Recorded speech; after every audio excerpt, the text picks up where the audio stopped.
क्या सिर्फ आप 10,000 में एक छोटा-सा नर्सरी बिज़नेस शुरू कर सकते हैं? जी हाँ, आप अपना नर्सरी बिज़नेस शुरू कर सकते हैं। लेकिन सवाल है 10,000 रुपए हम कहाँ खर्चा करें और उससे कितने पौधे तैयार होंगे और उन्हें बेचकर हमें कितना प्रॉफ़िट होगा? आज के इस वीडियो में हम 10,000 रुपए का नर्सरी बिज़नेस मॉडल पूरा समझेंगे। इसीलिए वीडियो को आप लास्ट तक ज़रूर देखिएगा। सबसे पहले हम बात करते हैं हमें नर्सरी शुरू करने के लिए ज़मीन की कितनी आवश्यकता पड़ेगी। तो नर्सरी का बिज़नेस शुरू करने के लिए बहुत बड़े ज़मीन की आवश्यकता नहीं होगी। अगर आपके घर के आसपास थोड़ा ज़मीन है या खेत में कोई कोना खाली है या आप रेंट पर ज़मीन ले रखे हैं, तो आप उसमें बिज़नेस शुरू कर सकते हैं। शुरुआत छोटा रखिए, बाज़ार मिलने पर धीरे-धीरे अपनी नर्सरी को बढ़ाइए। पार्ट 2 में समझ लेते हैं कि हमें 10,000 रुपए कहाँ-कहाँ और कैसे-कैसे खर्चा करना है, जिससे हमारा मैनेजमेंट अच्छा रहे। तो आइए समझते हैं। मान लीजिए हमारे पास कुल बजट 10,000 रुपए का है। सबसे पहले बीज खरीदने में लगभग 2,000 रुपए, इसके बाद कोकोपीट, वर्मी कंपोस्ट और दूसरी नर्सरी मीडिया सामग्री पर लगभग 2,000 रुपए, सीड ट्रे और छोटे जरूरी सामान पर करीब 2,000 रुपए, पानी देने की व्यवस्था, स्प्रे पंप और छोटे उपकरणों के लिए लगभग 1,500 रुपए, पॉलीथीन, लेबल, रस्सी और दूसरी ज़रूरतों के लिए 1,000 रुपए और करीब 1,500 हम आकस्मिक खर्चा और अतिरिक्त सामग्री के लिए रखेंगे, यानी कुल बजट करीब 10,000 रुपए। ध्यान रखिए ये एक उदाहरण वाला बजट था। आपके इलाके में सामान का दाम कम और ज़्यादा हो सकता है, उस हिसाब से आपका खर्चा कम ज़्यादा हो सकता है। पार्ट 3 में हम समझते हैं कि हम नर्सरी में कौन-कौन से पौधे तैयार करें। तो मेरा सलाह ये होगा कि आप अपने क्षेत्र में सबसे पहले जाएँ और आस-पास के किसान भाई से बात करें कि आपको कौन-सा पौधा चाहिए और आप अपने आस-पास क्षेत्र में घूमकर पता करके जिस पौधे का डिमांड ज़्यादा हो, उसी पौधे को तैयार करें। जैसे टमाटर, बैंगन, पत्ता गोभी, मिर्चा, शिमला मिर्चा आदि। मौसम के हिसाब से आप सब्जियों के फसल का चुनाव करें और बहुत सारे किस्म पर न जाएँ, सिर्फ़ 1 या 2 किस्म ही अपने नर्सरी पे तैयार करें।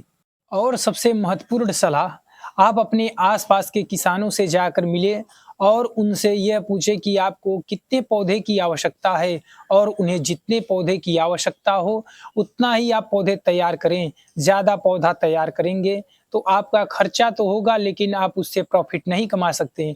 तो आप उतने ही पौधे को तैयार 10,000 रुपए करके हम अपनी नर्सरी में कितना पौधा तैयार कर लेंगे? तो हमारा मानना है कि 10,000 रुपए खर्चा करके हम लगभग 10,000 पौधे तैयार कर लेंगे। अगर एक पौधे का औसत कीमत हम ₹2 रखें, तो लगभग हम 20,000 रुपए का पौधा बेच देंगे। तो यानी हमें शुद्ध मुनाफ़ा 10,000 रुपए का हो जाएगा।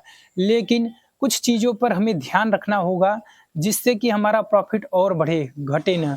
पार्ट 5 में समझ लेते हैं कि नर्सरी में हम अपना मुनाफ़ा कैसे बढ़ा सकते हैं। पहली बात, बीज सोच समझकर खरीदें। दूसरी बात, अच्छी क्वालिटी का पौधा तैयार करें। तीसरी बात, किसानों से पहले ही ऑर्डर लें।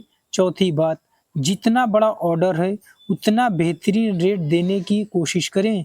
और पांचवी बात, सिर्फ पौधे बेचने के बजाय ग्राहकों को सही फसल, रोपाई का समय और शुरुआती देखभाल की जानकारी भी दें। अगर किसान भाई को आपके पौधे से अच्छा परिणाम मिलता है तो अगली बार वह खुद आपके पास आएगा।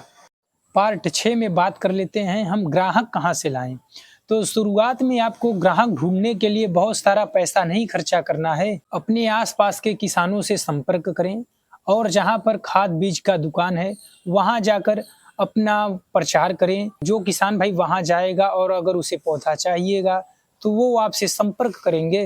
फेसबुक और इंस्टाग्राम पर अपनी नर्सरी का पोस्ट डालें और वीडियो बनाकर डालें। और सबसे ज़रूरी बात, यूट्यूब पर अपने नर्सरी कैसे तैयार करते हैं उसकी पूरी प्रक्रिया का वीडियो बनाकर डालें, जिससे ग्राहक जब ये देखेंगे कि नहीं हमारे सामने ये सब हो रहा है, तो वो पौधा लेने के लिए काफ़ी अच्छे से तैयार हो जाएंगे और उन्हें कोई दिक्कत नहीं होगा।